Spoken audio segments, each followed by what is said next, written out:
Hello and welcome to my YouTube channel, The English Giant. Today I will start a new topic that is spoken English. তো বন্ধুরা, spoken English আমাদের দৈনন্দিন জীবনে এতটা গুরুত্বপূর্ণ সেটা আমরা সকলেই বুঝি। তো আজকে দেরি না করে শুরু করি আমাদের এই স্পোকেন ইংলিশের ক্লাস। তো আমরা এই স্পোকেন ইংলিশ ক্লাস শুরু করার আগে কিন্তু আমি কি বলে লিখেছি, স্পোকেন ইংলিশ থ্রু টেন্সের মধ্যে দিয়ে আমরা স্পোকেন ইংলিশ শিখি, যাতে করে আমাদের গ্রামারটাও স্ট্রং হয়। তো আমরা এখানে কি দেখছি যে আমি প্রথম যে টেন্সটা সেটা হচ্ছে সিম্পল প্রেজেন্ট টেন্স বা প্রেজেন্ট ইনডিফিনিট টেন্স, সেটা আমি আলোচনা করার চেষ্টা করছি। তো সিম্পল প্রেজেন্ট টেন্সের অপর নাম হচ্ছে প্রেজেন্ট ইনডিফিনিট টেন্স। তো এই প্রেজেন্ট ইনডিফিনিট টেন্সের যে স্ট্রাকচার গঠন সেটা কি না, সাবজেক্ট, ভার্ব ওয়ান, অবজেক্ট এবং আদার্স। তো সাবজেক্ট, ভার্ব ওয়ান এবং আদার্স। তো যদি আমরা বলি যে ভার্ব ওয়ান হচ্ছে গো, এটা হচ্ছে ভার্ব ওয়ান, ভার্ব টু হচ্ছে আমাদের ওয়েন্ট এবং ভার্ব থ্রি হচ্ছে আমাদের গান, গো ওয়েন্ট গান। তবে একইভাবে আমরা টেল, টোল, টোল, এটা হচ্ছে তিনটা form, tell, told, told, go went gone, do, did, done. এগুলো হচ্ছে ভার্বের তিনটা form, verb one, verb two, verb three. তো প্রেজেন্ট ইনডিফিনিট বা সিম্পল প্রেজেন্ট টেন্স যখন আমরা করব তখন অবশ্যই আমরা কি করব না, ভার্ব ওয়ানটাকে ইউজ করবো। তাই বলেছি এখানে ভার্ব ওয়ান আমাদের বসবে, তারপর কি বসবে না, অবজেক্ট বসবে। তো অবজেক্ট বসবে এবং আদার্স থাকলে সেই আদার্সটা আমরা বসাবো। তো বলছে সাবজেক্ট যদি কি হয়, থার্ড পারসন সিঙ্গুলার নাম্বার হয়, সিঙ্গুলার নাম্বার হলে কি হবে, ভার্বের সাথে হয় এস বা ইএস লাগাবো। ধরো এখানে টেল, গো আছে, গো এর সাথে যখন আমার থার্ড পারসন সিঙ্গুলার নাম্বার হবে তখন কি হবে না, গোজ হবে, ইএস হবে। মানে ফার্স্ট পারসন এবং সেকেন্ড পারসন বাদ দিয়ে যা আছে সব থার্ড পারসন। আই আর উই, আমি আমরা হচ্ছে ফার্স্ট পারসন, ইউ ইউ তুমি তোমরা হচ্ছে সেকেন্ড পারসন, বাকি সব third person, he, she, Ram, Shyam, Jadu, Madhu, Raiganj, Siliguri, Kolkata. Third person singular number হলে কি হবে, ভার্বের সাথে কি হবে, এস বা ইএস হবে। ভার্বের সাথে কি হবে, এস বা ইএস হবে। অবশ্যই সেটা পার্সন হবে, কাজ তো পার্সনই করবে, কোনো প্লেস করবে না।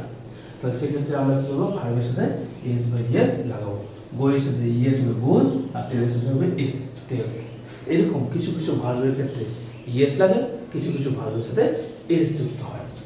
তো আমরা এখানে দেখবো যে সাবজেক্ট, তার আগে আমরা কি করবো, বের করবো সাবজেক্ট। সাবজেক্ট কি করে বের করবো, সাবজেক্ট বাংলা বলি কর্তা। বাক্যকে কে দিয়ে প্রশ্ন করে যে উত্তর পাবো, বাক্যকে কে দিয়ে প্রশ্ন করে যে উত্তর পাবো, যে উত্তর পাওয়া যায় সেটা হচ্ছে সাবজেক্ট। আর ভার্ব কি, করা, যে কোনো ভার্ব, করা, খাওয়া, থাকা, যাওয়া, লওয়া, পড়া, লেখা, এগুলো হচ্ছে কি না একটা ভার্ব। আর অবজেক্ট কি করে পাবো, অবজেক্ট কি আমি সেন্টেন্স বাক্যটাকে কি দিয়ে প্রশ্ন করি, কি বা কাকে দিয়ে প্রশ্ন করি, তাহলে যে উত্তর পাবো সেটাই হবে আমাদের অবজেক্ট। তো শুরু করি প্রথম সেন্টেন্স। তাহলে সাবজেক্ট বার করবো, তুমি ছেলেরা বিকেলবেলা মাঠে ফুটবল খেলে। তাহলে কারা বিকেলবেলা ফুটবল খেলে, কারা মাঠে বিকেলবেলা ফুটবল খেলে না, ছেলেরা। তাহলে এটা হচ্ছে সাবজেক্ট। কি করে না, খেলে, কি করে না, খেলে। তাহলে এটা ভার্ব হয়।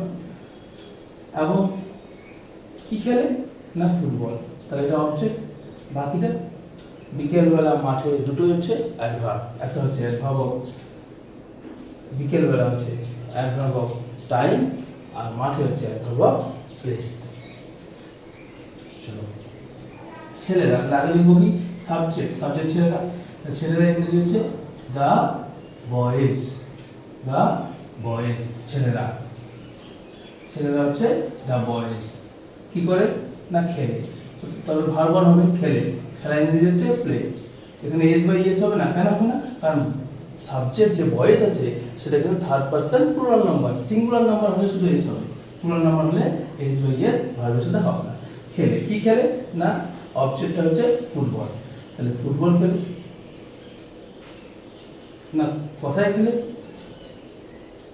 ফুটবল খেলে ইন দ্য ফিল্ড, মাঠে খেলে, মাঠে খেলে। কি খেলে না, boys play football in the field.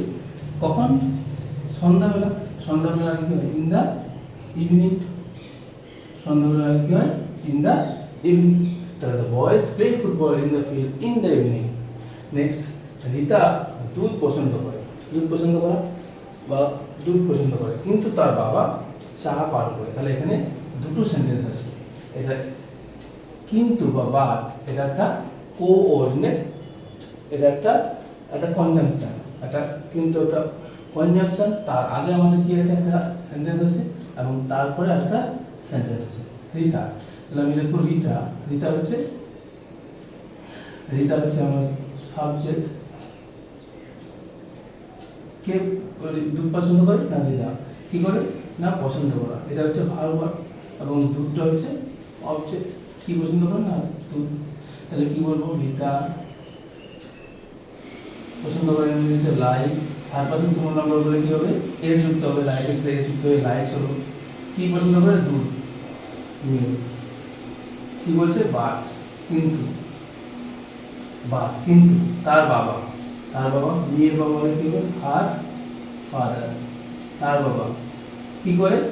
না চা পান করে। পান করে ইংরেজি হচ্ছে ড্রিঙ্ক।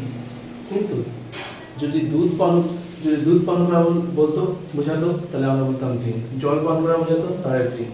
কিন্তু চা কফি একটু একটু করে পান করি, তাহলে সেক্ষেত্রে কি হবে? না সেক্ষেত্রে টেক হবে। কি হবে? টেক। হ্যাঁ, টেক মানে তো নেওয়া, তোমরা ভাবছো। হ্যাঁ, টেক মানে নেওয়া, এক্ষেত্রে টেকই হবে, ইউজ হবে। চা পান করা, কফি পান করার ক্ষেত্রে কি হবে? না একটু একটু করে পান করলে আমাকে কি করবো? না take. Take third person singular number, her father একজন, তাহলে কি হবে? এস। তাহলে হার ফাদার টেক্স, কি পান করে? না চা পান করে। ঠিক, তাহলে হয়ে গেল এটা life milk but her father takes tea. কাশ্মীরের মানুষ পর্যটকদের সাহায্য করে। তাহলে কে সাবজেক্ট আমার প্রশ্ন করবো, বাক্যকে কে দিয়ে করবো? কারা পর্যটকদের সাহায্য করে? তাহলে কে? না কাশ্মীরের মানুষ। সাবজেক্ট হচ্ছে কাশ্মীরের মানুষ। কি করে? না সাহায্য করে। সাহায্য করে ভার কাদের? না পর্যটকদের, এটা অবজেক্ট। তাহলে কাশ্মীরের মানুষ, তাহলে কি বলবো? The people of Kashmir. The people of Kashmir কি করে? না সাহায্য করে। পিপল হচ্ছে plural number, that's why s by s হবে না। দ্য পিপল অফ কাশ্মীর সাহায্য করে কাদের? পর্যটকদের। পর্যটক ইংরেজি হচ্ছে টুরিস্ট। টুরিস্ট ইংরেজি হচ্ছে পর্যটক। টুরিস্ট মানে হচ্ছে পর্যটক। তাহলে the people of Kashmir help tourist. তারপরে দেখো তিনি তার মেয়েকে খুব ভালোবাসেন। কে? না তিনি। সাবজেক্ট। কি করেন? না ভালোবাসেন, তাহলে ভালোবাসেন। কাকে? না মেয়েকে। তার মেয়েকে, তাহলে কি? না অবজেক্ট। খুব, এটা অ্যাডজেক্টিভ। তাহলে কি বলবো? তিনি, তাহলে কি বলবো? হি। ভালোবাসেন ইংরেজি হচ্ছে লাভ, এস হবে শেষে, তার পাশে হচ্ছে নাম্বার লাভস। হি লাভস কাকে ভালোবাসেন? তার মেয়েকে। হিজ ডটার, তার মেয়েকে ভালোবাসেন। হ্যাঁ, খুব ভালোবাসেন, খুব। তাহলে কি বলবো? Very much. খুব বেশি, খুব মানে হচ্ছে ভেরি মাচ, খুব ভালোবাসেন। মেয়েটি, এটা বলছে মেয়েটি মঞ্চে গান করে। কে গান করে? না মেয়েটি। এটা থার্ড পারসন সিঙ্গুলার নাম্বার, এটা সাবজেক্ট। কি করে? না গান করে, এটা হচ্ছে ভার্ব। হ্যাঁ, গান করা। তাহলে গান করা একসাথে বলতে পারি বা আলাদা করে বলতে পারি, কথাই না মঞ্চে, এটা অ্যাডভার্ব। Of place. মেয়েটি, তাহলে কি বলবো? দ্য গার্ল কি করে? গান করে। Third person singular number S হবে। তাহলে দ্য গার্ল সিংস কি গান করে? গান করে কোথায়? মঞ্চে। On the stage. তাহলে গান করা হচ্ছে ভার্ব।